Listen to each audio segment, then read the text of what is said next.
Let's talk about increasing your value.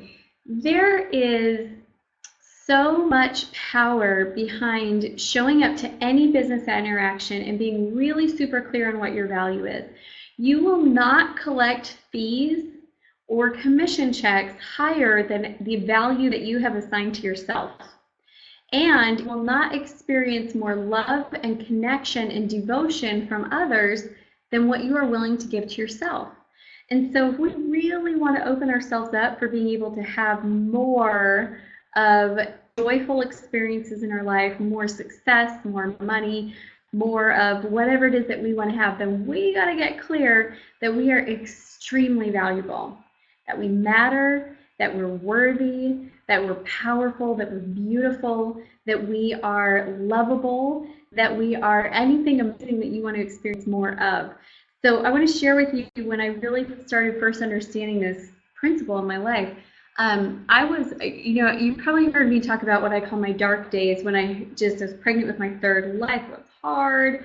I got a balance. I was struggling in business. I did feel like I was loved. I didn't feel like anyone was paying attention to me. I mean, I was very much in this little dark hole of stress and worry and overwhelm.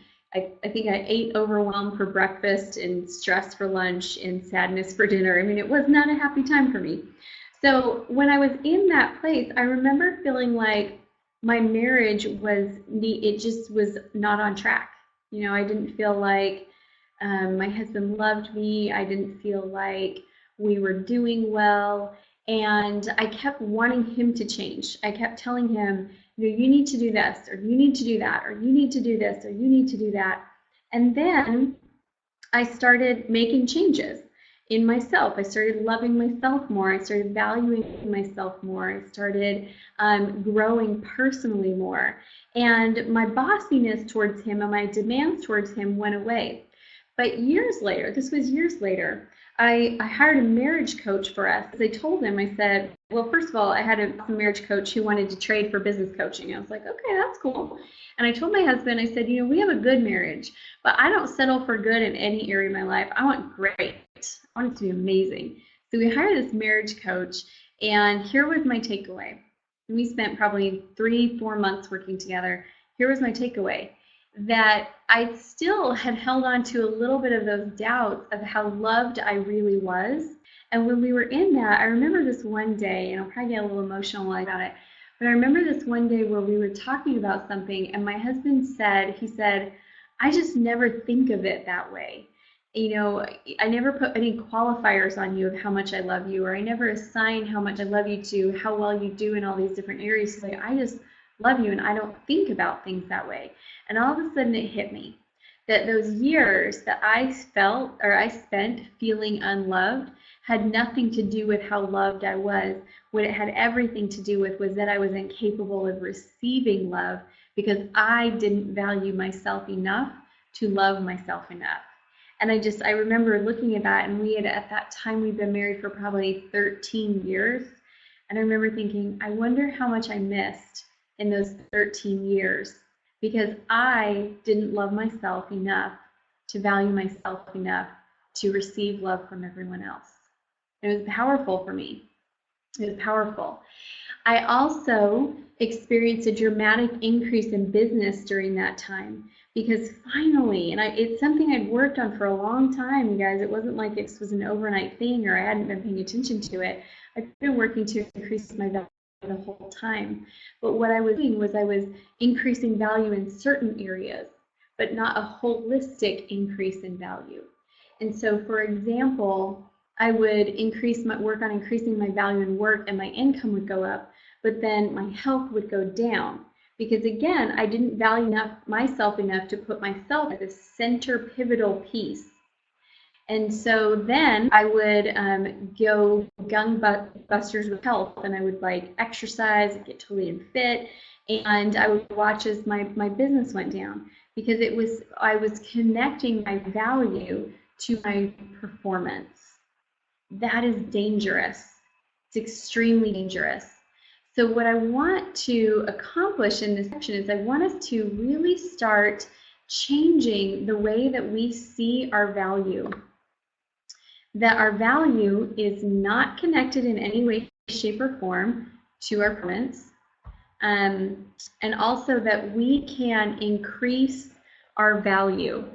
So I want you to look at yourself here. Let's let this represent you. And let's look at the different pieces. So, oh, got to change the color here.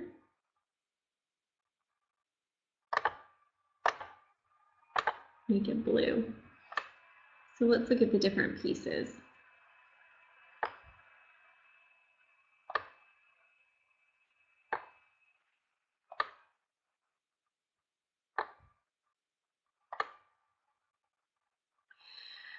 And this is just an example. I'm not saying that yours is going to be exactly the same way. But for me, when I look at the different pieces of me, so I have my mental side, I got my spiritual side,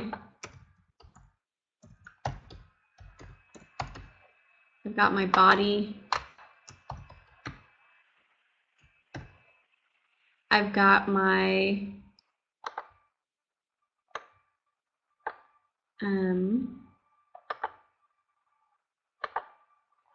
emotion, I've got those pieces that are my internal parts of me. And then I have my performance parts, okay? So the performance are things like I'm a mother, I'm a wife, I'm in business, I'm just like community, church involvement, church community. And so what is dangerous for us to do is to, and this is what a lot of us do, we actually kick these ones out and we don't really pay attention to them. We kind of put them in almost like an external perspective, and we look at our emotions through the eyes of others. How should I feel about this? We look at our body through the eyes of others. How is my body supposed to look? We start defining ourselves by all of these pieces, and they take over. You know, how am I doing as a mother? Because that defines how successful I am as a person and how valuable I am. How am I doing in my relationship with my husband? Because that defines me. And this is a very unhealthy way to live our lives. It's not happy. It's not going to bring us any joy. It will bring us no pleasure, and it will just create a lot of sadness. It's a sad way to live your life. And unfortunately, a lot of people are doing it this way. So what we're going to do is we're going to actually start putting all of these, our roles and our performance pieces, outside of us. Because that's where they are. They are not, my business is not me. My service that I do inside of my church is not me. My relationship with my children is not me. My relationship with my husband is not me. All of those things are a reflection of me. How do I feel about me? And the parts that are me are my emotions, my body, my spirit, right? That's the parts that are me. And so instead of trying to compartmentalize and make everything fit inside of us, we're going to actually separate out and get everything external outside of us and everything internal inside of us. So the tool that I'm going to have you use is just, I love this tool. It's one of my favorites. I've done this for years and years and years, and it's powerful. It's so simple, but it's one of my favorite things to do. So what you're going to do as you're working on increasing your value here is you're going to actually get a picture, you're going to get a poster board, and you're going to draw a picture of you on the poster board, an outline of a person. Now, I'm not a great artist in terms of drawing shapes. I like abstract paintings, but in terms of just like, you know, drawing, not that great. But you're going to draw a person, okay? And what you're going to do there, when you get the person, and yours will look prettier because you're not using this weird, those are hands, you're not using this weird drawing stick. Give you some hair. There you go. She's pretty cute. So you're going to actually draw an outline of yourself, and then I want you to place words inside of you. And I want you to place accomplishments or roles outside of you. So for example, and these are things that make up who you are. You could write in here, smart. You could write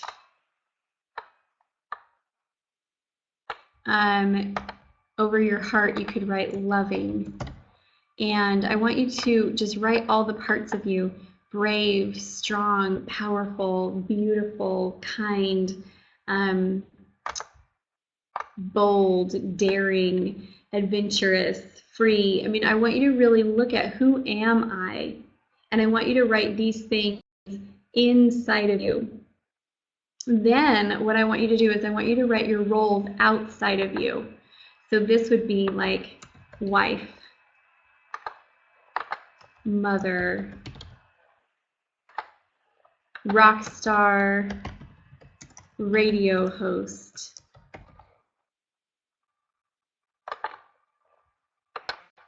inspired author. I feel like I need to make wife and mother sound more exciting too. Wonderful wife, divine mother. You know, like I want you to write your roles around the outside of you, who you are, and the inside of you. And then what I want you to do is actually draw a circle between the two. Oops. No, that's not going to work. I don't know how to get rid of that. I meant to do this one. I want you to draw a circle in between the two of you. Around the words of the circle, I want you to write your mantra for how you interact with the world around you. So my mantra is, never let anyone leave empty who is seeking light and knowledge. Life begins at the edge of your comfort zone. So I would write around the top, never let anyone leave empty who's seeking light or knowledge. And then I would pick it up down here and I would say, life begins at the edge of your comfort zone. So that's how my internal worlds and my external worlds relate. This is a really fun and powerful tool, and I hope that you will use it, and I hope that you will love it as much as I have, because it really is just such a great reminder to me of who I am. And when I increase my value, what happens is I can increase my income, I can increase my relationships, I can increase being better in all of my roles around me, because it comes naturally to me, because I'm living in my divine potential and my divine value. All right, have fun with this tool. Thanks, everyone.